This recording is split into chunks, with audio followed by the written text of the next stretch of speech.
সেদিন আকাশে মেঘের ঘনঘটা দেখে তিতাস বারণ করেছিল, বলেছিল, দাদা ওদিকে যাস না, জঙ্গলটা বড় সুবিধার নয়। কিন্তু সোমনাথ শোনেনি।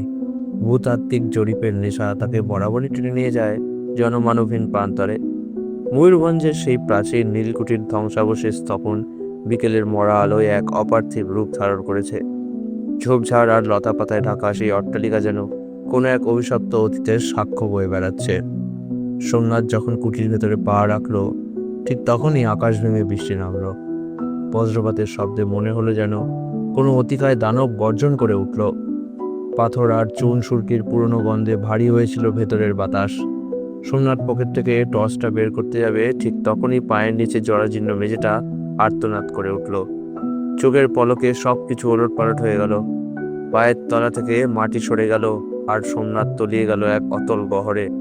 মাথায় প্রচন্ড আঘাত আর পিঠের শিরদাঁড়া দিয়ে বয়ে যাওয়া এক তীব্র যন্ত্রণার পর সবকিছু অন্ধকার হয়ে এলো।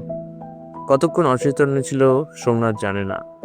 যখন জ্ঞান ফিরল, প্রথমে অনুভব করলো এক হাড় হিম করা নিস্তব্ধতা। চারপাশ হাতড়ে এসে দেখার চেষ্টা করলো কোথায় আছে, কিন্তু এ কি! হাত বাড়াতেই শক্ত ভিজে পাথরের দেওয়াল। মাথার উপরে হাত তুলল সে, সেখানেও নিরেট ছাদ। কোনো দরজা নেই, কোনো জানলা নেই, কোনো ঘুলঘুলিও নেই। সে যেন এক পাথরের জঠরে বন্দি হয়ে আছে। টর্চটা পড়ে গিয়ে ভেঙে গেছে, ফোনের নেটওয়ার্ক তো দূর, পকেটেই নেই সেটা। অন্ধকারটা এত ঘন যে মনে হয় হাত দিয়ে ঠেলে সরানো যাবে। সোমনাথের দম আটকে আসছিল।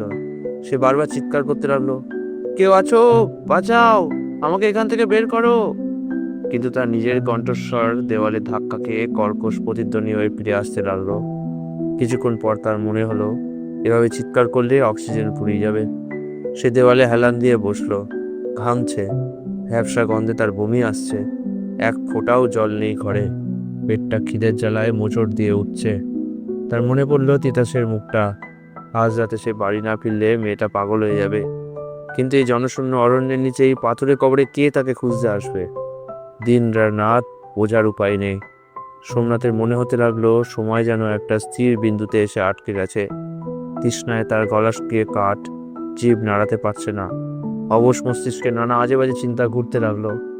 সে কি তবে এখানে তিল তিল করে শেষ হয়ে যাবে? এই অন্ধকার কুঠুরি কি তার শেষ শয্যা? হঠাৎ তার মনে হলো যদি সেখানে ঢুকেই থাকে, তবে বাতাস আসছে কোথা থেকে? সে তো এখনো বেঁচে আছে, তার মানে অক্সিজেন নিশ্চয়ই আছে। কোথা থেকে ঢুকছে অক্সিজেন? আশার একটা ক্ষীণতন্ত্রী বেজে উঠল মনের কোণে। সোমনাথ উঠে দাঁড়ালো। জামাটা খুলে ফেলে শরীরের চামড়া দিয়ে অনুভব করার চেষ্টা করলো বাতাসের গতিপথ।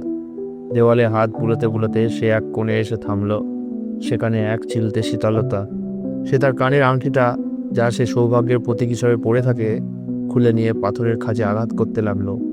ঠক ঠক ঠক শব্দের প্রতিধ্বনি যেন বদলে গেল।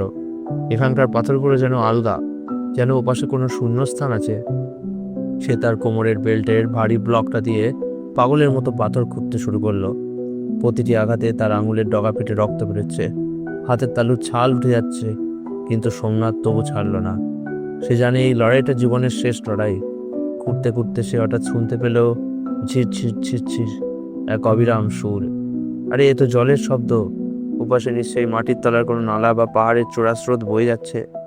খিদের জ্বালা আর শরীরের ক্লান্তি খুলে সে এক মরণপর শক্তিতে দেওয়ালটা ভাঙতে লাগলো। এক সময় একটা বড় পাথর ভেতর থেকে ধসে পড়লো, আর সঙ্গে সঙ্গে এক ঝলক বরফ শীতল জল হুড়মুড় করে ঢুকে এলো কুঠুরির ভেতরে। সোমনাথ উন্মাদের মতো সেই নর্দমার জলই আজলা করে খেলো। মনে হলো ওটা জল নয়, সাক্ষাৎ অমৃত। জল বেরোনোর পথটা চওড়া করে সে দেখতে পেল ওপাশে একটা সরু সুড়ঙ্গ দেখা যাচ্ছে। ওপর থেকে সামান্য আলো চুইয়ে পড়ছে সেখানে। নিজের শরীরটাকে সেই সরু গর্ত দিয়ে গলিয়ে দেওয়াটা ছিল এক দুঃস্বপ্ন। পাথরের ধারালো কোণে তার পিঠের চামড়া ছিঁড়ে গেল। যন্ত্রণায় তার কপালে ঠান্ডা ঘাম দেখা দিল। তবুও সে হামাগুড়ি দিয়ে এগোতে লাগলো। এক সময় সুড়ঙ্গের শেষে সে দেখলো এক চিলতে নীল আকাশ। ভোরের আলোয় জঙ্গলটা যেন সোনা দিয়ে বাঁধানো। সোমনাথ যখন সে গর্ত থেকে বেরিয়ে খোলা আকাশের নিচে ঘাসের ওপর উপরে শুয়ে পড়ল, তখন তার চোখ দিয়ে জল করছে। সে বুঝলো মানুষ যখন দেওয়ালে পিঠ থেকে যায়, তখনই সে নিজের আসল শক্তির পরিচয় পায়। নীলকুঠির সেই অভিশপ্ত কক্ষ তাকে গিলতে চেয়েছিল, কিন্তু তার বাঁচার জেদ পাথরকেও হার মানিয়ে দিয়েছে। সে পকেট থেকে তার ভাঙা আংটিটা বের করে দেখলো রক্ত লেগে আছে ওতে, কিন্তু ওটাই তার আজকের বিজয়ের স্মারক। কেমন লাগলো এই গল্পটা? অনেক তাড়াহুড়োর মধ্যে আমি গল্পটাকে রেডি করার চেষ্টা করেছি। যদিও এখানে কিছু দুর্বলতা ত্রুটি স্বাভাবিকভাবেই থাকবে। কারণ এটা আমার প্রথম তো নয়, মানে এই YouTube এ ১ম ট্রাই। এর আগে একটা গল্প লিখেছিলাম, চেষ্টা করেছিলাম। সেটা অতটা মানে পুরোপুরি করতে পারিনি। বাট এটা আমি একবার চেষ্টা করছি। ধীরে, ধীরে হয়তো ইমপ্রুভ করতে পারবো।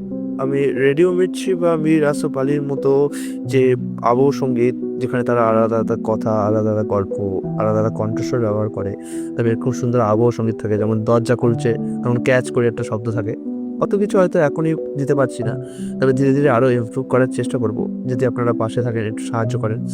কি ভুল ত্রুটি হয়েছে আমাকে একটু জানালে আমি খুশি হব। তাহলে আবার কালকে আমি একটা অন্য গল্প, না, কালকে একটা বই রিভিউ নিয়ে আসবো। পরের রবিবারে আরেকটা অন্য গল্প নিয়ে আসবো।